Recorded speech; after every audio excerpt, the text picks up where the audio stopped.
fans are used to, but it really didn't take long for those concerns to play out. Even before the festival officially kicked off, there were videos that showed people breaking down the barriers during the day.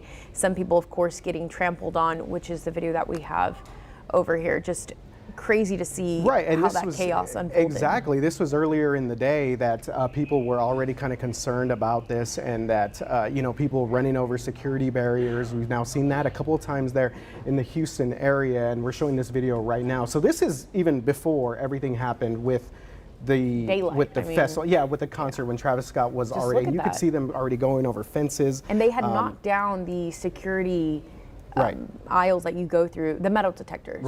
They had already knocked those down, but look at that. And at this point, you're probably thinking, well, people are probably getting some form of injury right here because they're getting trampled over. But as far as I've seen, or as far as any reports, I have not seen anything where it says that there were a lot of injuries when it came to this situation. But again, just a high energy, a youthful crowd, I know it's hard to even sort of justify everything that sort of went on, but obviously a lot of questions still need to be answered. This is, of course, a story that has shocked people from all over the world. Support is already pouring in.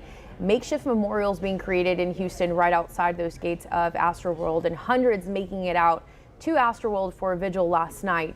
6 of the 8 victims have been publicly identified, and they're so young. The ages range, the youngest is 14 years old, John Hilgert. That's right. 14 to 27 years old is what we know about the victims in this case. And just imagine, I mean, I don't know if you went to a bunch of concerts growing up. I actually went to a few like rock shows, never as young as 14 years old, but I remember just even then trying to convince my parents, like, hey, let me go to this show, it's a rock concert. They were just like, okay, a little hesitant about it. Imagine a 14-year-old having to convince their family, hey, let me go, like, I'm a big fan of Travis Scott. And obviously we were talking a little bit before we started today's show that Travis Scott has a huge influence with this youth group right here. He's in a ton of stuff. So one of the big questions was, why was a 14-year-old, why were these these minors at his concert? Well, he markets to children. Just, I think it was 6 months ago, for sure this year, that he had a partnership with McDonald's, and he had that Travis Scott where you could get a little toy cut out of him, and then he's also on Fortnite, so he has a huge following with it's his demographic, the younger kids. There's definitely a lot of questions about maybe what his role was going to be in this, so I'm sure that we're going to find out a lot more as the investigation plays out. And we've been showing you these videos that are behind me, and it just kind of shows more of the chaos that we had there throughout the night. There's people actually on what is it, like a police unit, there were some reports of people getting on ambulances that were actually trying to go in and get people out. And obviously you could see right there, just no one's even really moving. It seems like some people are concerned for other safety and others not so much. A lot of people not knowing what was going on. But the latest on this, the first lawsuit has been filed, and it names Travis Scott, the rapper, Drake, who was a guest with Travis Scott, and then of course organizers of Astroworld. And this was filed less than 24 hours after this deadly event. And it's filed by Manuel Sosa. He's a 24-year-old. He's a survivor, and he claims to have been crushed in the crowd. But again, he did survive. And what he's claiming is that the festival organizers failed to properly arrange and perform the event in a safe way, which eventually again led to the death of 8 people and then several others injured. A lot of questions. And of course, when it comes down to it, obviously the victims of this disaster, they're the ones, their families are hurting. Over the weekend, the Houston police, the sheriff there, basically their judge, their county judge, their Nelson Wolf, they talked about, just how tragic this is for a lot of these victims, and we're learning more about them. 6 of 8 have been publicly identified, so we're going to continue to learn more about these people, their stories, and again, just condolences out to those families after this horrible event, which again was supposed to be something that, was supposed to be a good show. Again, a lot of people say that he's an electric performer, has a bunch of the pyrotechnics on stage and everything. So tough breakdown. All right, here locally, more information on the violent carjacking turned shooting that happened Tuesday at the Alamo Quarry Market.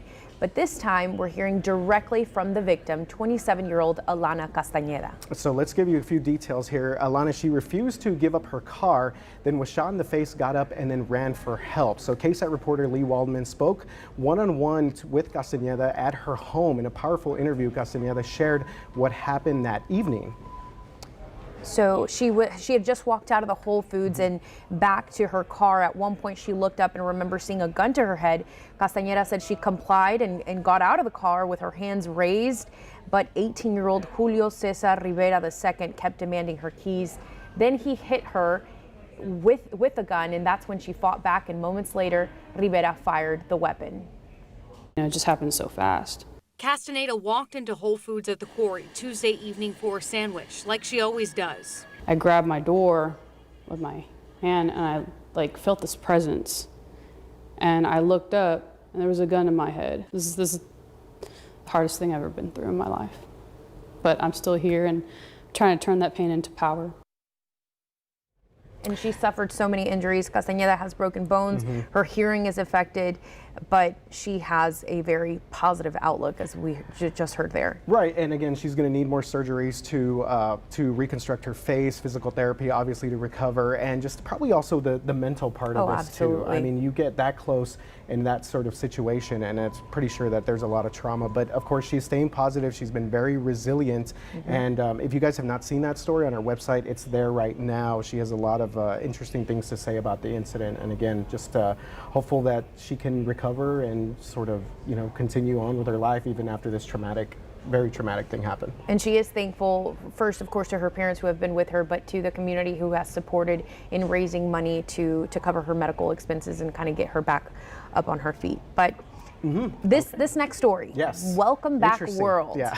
Some normalcy, right, in the time of a pandemic. Absolutely, yeah, more normalcy now that we've been going through the pandemic, and this, of course, involves international travelers. So the U.S., after more than 600 days, that is hard to believe, since the nation closed its border to many countries for non-essential travel, the travel ban is being lifted this morning. The first COVID-related travel ban, if you remember, was all the way back in February of 2020. It started with just China, but by the end of March of 2020, Ireland, the UK, Iran, Brazil, South Africa, and nearly 30 more countries were added to the list. That's right. A wide variety of essential workers had been allowed to enter the United States, but now vaccinated international tourists are welcome to enter the U.S. by air. Foreign travelers must test negative, but if they're 18 years or older, they must be fully vaccinated and show proof. And then those traveling by land or ferry, and that includes all along the Texas-Mexico border, they must show proof of vaccination. We know just like in Laredo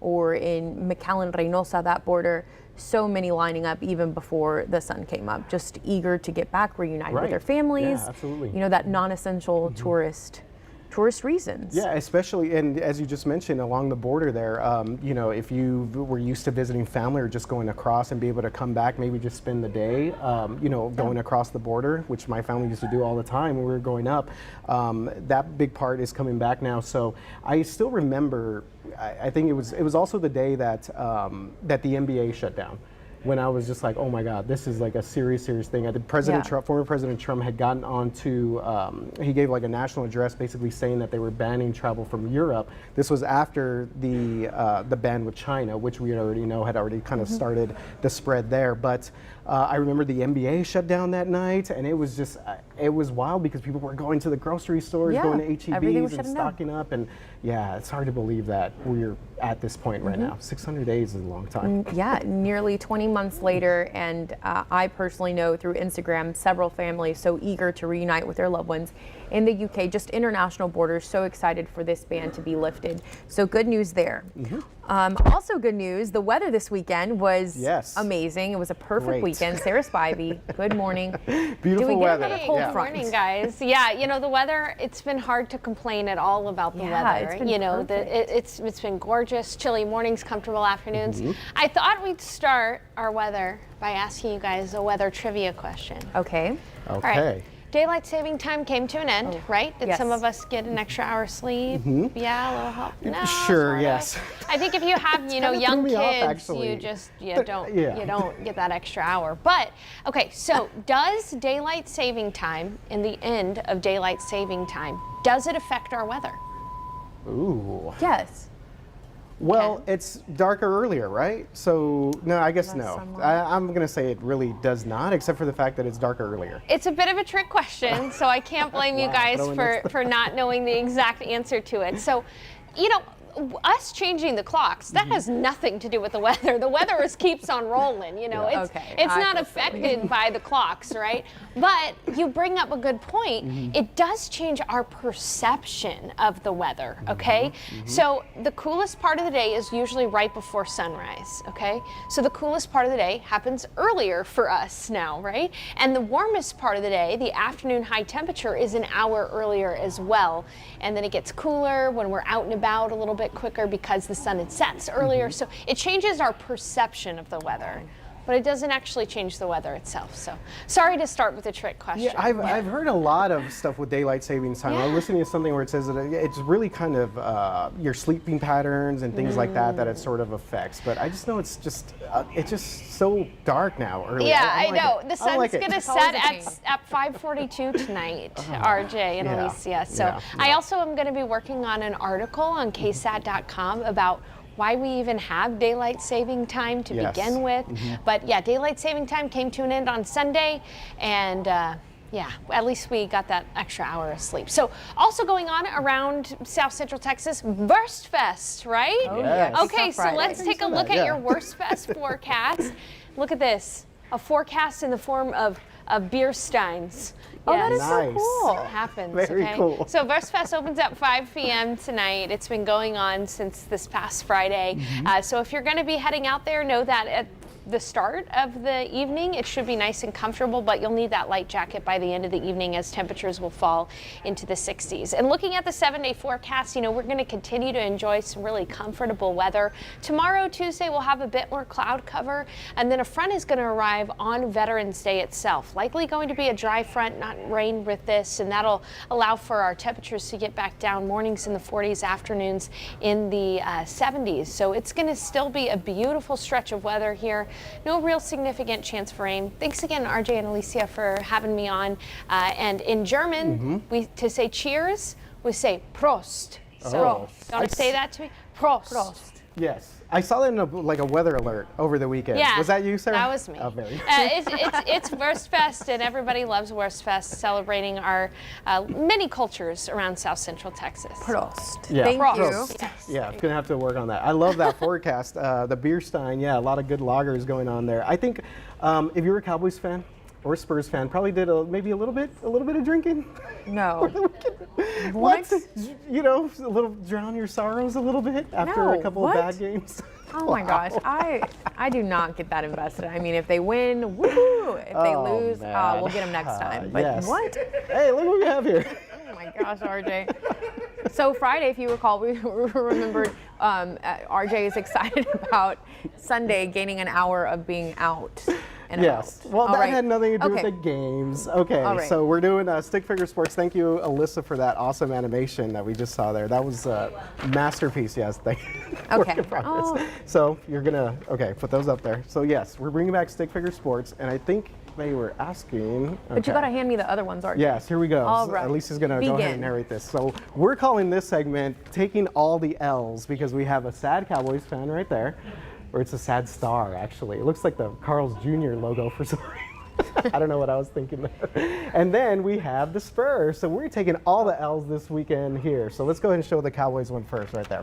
Oh, the Cowboys won first. Yes, Cowboys won first. Okay. Stand right behind There's a lot going on here. There is a lot going on. Is this the first Absolutely. one? That is definitely the first one. Yes. So we got Dak Prescott there, his little cowboy hat. I don't know if he wore the wrong hat to the stadium yesterday because he was pretty bad yesterday, and I drew a little Bronco there. Check that out, a little cartoon Bronco, a little bucking Bronco. Took care of the Cowboys. And so Dallas loses this one. They got blown out. It was at home, yes, and there's a sad Alicia right there. What is, y'all, please ignore this. I need to start bringing my crayons. to add to Okay, this. moving on here to the Spurs. Yes, the Spurs also a tough loss yesterday. If you were a fan of the Cowboys and Spurs, it was just a bad really day for you. So the Spurs get beat by Oklahoma City. So that right there is a thunderbolt right in between DeJounte Murray and Derek White. Derek White, my guy, has not been playing well at all. 0 points yesterday, and they got little clouds over their heads and rain dropping all over them because the Spurs are now 3-7. Thank you very much, Alicia, Anytime, RJ. for indulging. Oh, okay, we're getting a few claps here from the news. A few claps live in the newsroom. Not many, not many. You but know a what? few of I them. am happy to see Stick Figure Sports back because it's been a while since we've seen this art. Look at this. This is it's a masterpiece there. I spend many hours putting this together. Thank you, RJ. Yeah, real quick, Alicia, I Okay. think we have a couple of Facebook comments here. You have them pulled up? And yes, a couple Okay. here that are obviously responding to the Travis Scott. Louis Gonzalez says that Travis Scott knew it was sold out, and he posted on his IG what he was going to do, something to get more of the wild ones in. So don't know about that, did not see that Oh, post, yeah. but this is Louis Gonzalez saying that apparently Travis Scott, prior to it, had posted something on Instagram. I didn't see that though. Yes, but I'm sure that's going to be part of the investigation. Right now, it's a lot of hearsay, and really, it's only the authorities and the people who were present there that probably have more information on that. Right, definitely. And so we appreciate you guys. A couple of people just saying prayers for the victims of that incident there at Astroworld. So I'm sure that we'll have a lot more throughout the day.